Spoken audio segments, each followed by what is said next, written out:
سلام البنات، ان شاء الله تكونوا بخير. مرحبا بكم معايا في مطبخ الوصفات. بما انه العيد راهو قريب، خممت فيكم وجبت لكم حلوه معسله وبنينه وتذوب في الفم، اللي هي حلوه المنقوشه. تقدروا ديروها في المناسبات، في الاعياد، في الافراح تاعكم. حلوه راقيه وتحمركم وجهكم. قبل ما نبداو لا فيديو ما تنسونيش بالجيم واشتراك في القناه وتبارطاجوا لا فيديو مع الحباب. نبداو بسم الله بالوصفه.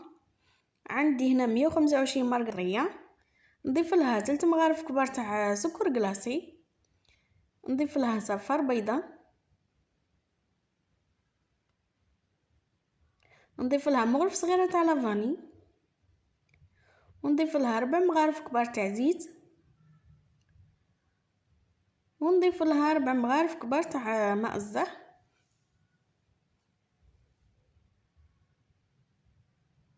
نجيب الباتر ونخلط هاد المكونات مليح مليح حتى ينسجموا معايا ويولي لي خليط كريمي.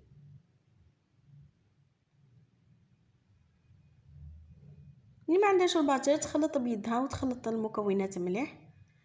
هنا نضيف لهم 4 مغارف كبار تاع مايزينا، نزيد نخلطها مليح.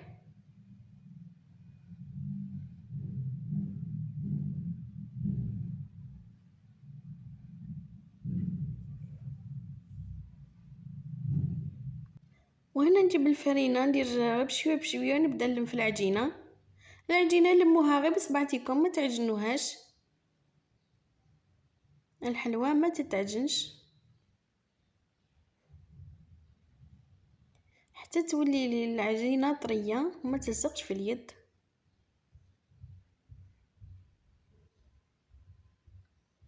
هنا راه مازال خصها شويه فرينه.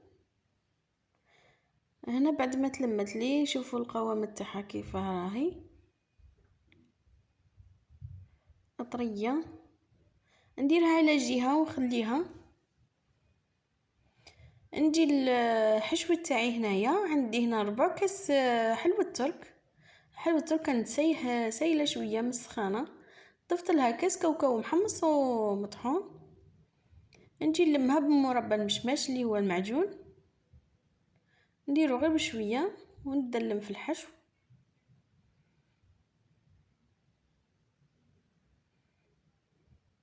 نزيد له شويه حتى يتلم معايا هذاك الحشو مليح. هنا خلاص راه واجد، نغطيه ونخليه على جهه. نجي نوزن العجينه تاعي هنا على وزن 30 غرام.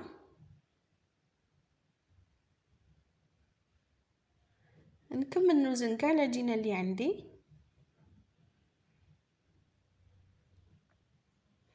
شوفوا 125 غرام شحال دارت لي من حبه. ونجي الحشو هنايا وزنته على 10 غرام، تنديرو على جهه.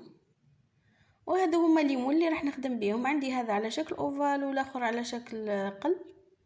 هذاك القلب شويه صغير على الاوفال بصح يجي الشكل تاعو بزاف شباب. نجيب هنا بابي سيلوفان بيساعدكم في الخدمه. نجيب العجينه تاعي هنايا نفتحها، ندير في وسطها الحشو ونبلعها مليح مليح باه ما يخرجليش هذاك الحشو، ونديرها في هذاك المول حتى تدي لي الشكل تاع المول. ودائما ساعدوا روحكم بالبابي سيلوفان، اللي ما عندهاش دير ساشي نورمال. شوفوا يتنحى بسهوله ويديكم الشكل. نزيد نجرب واحده اخرى بهذيك تاع القلب باش تشوفوا مليح. ندير نفس الطريقه. هنا في تاع القلب تقدروا تنقصوا الوزن تاع العجينه، ديروا 28 غرام. انا ما نقصش، خليتها 30 غرام باه تجيني الحبه بومبي وتجي شابه. شوفوا الشكل تاعها كيف يجي بزاف شباب. وهنا نجيب النقاش نديرو فيه شويه تاع فرينه ونبدا ننقش فيه هذوك الخطوط. تبعوا غير هذوك الخطوط وزيروا على النقاش باش تجيكم الحبه متحوفه.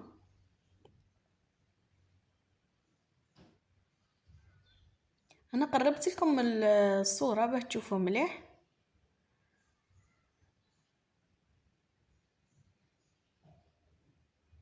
يجي الشكل تاعها بزاف شباب.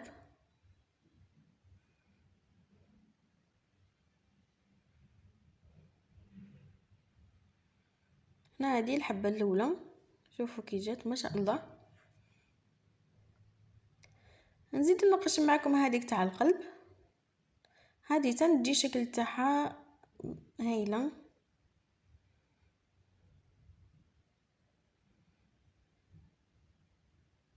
نسرعت لكم الفيديو باه ما يجيكمش طويل بزاف. شوفوا كي جات ما شاء الله. نستفهم كاع في بلا، وهنا نكون مسخنه الفور على 180 درجه، ندخلهم يطيبوا حتى يحمروا مليح من تحت، ونزيد نشعل عليهم من الفوق يدو هذاك اللون الذهبي ونخرجهم. شوفوا كي طابت ما شاء الله، والشكل تاعها قاعد هو جات روعه روعه. هاد الحلوى نخليها حتى تدفى تولي دافيه، ونجيب هذيك العسل اللي راح نديرها فيها.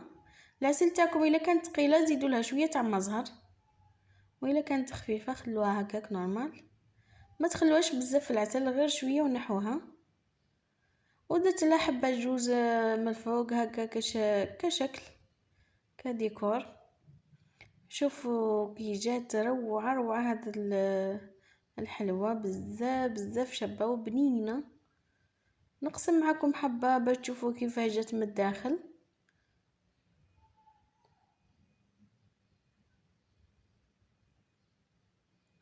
شوفوا الحشو كيفاه جا من الداخل، وجات طريه تذوب في الفم، راهي تتقسم وحدها.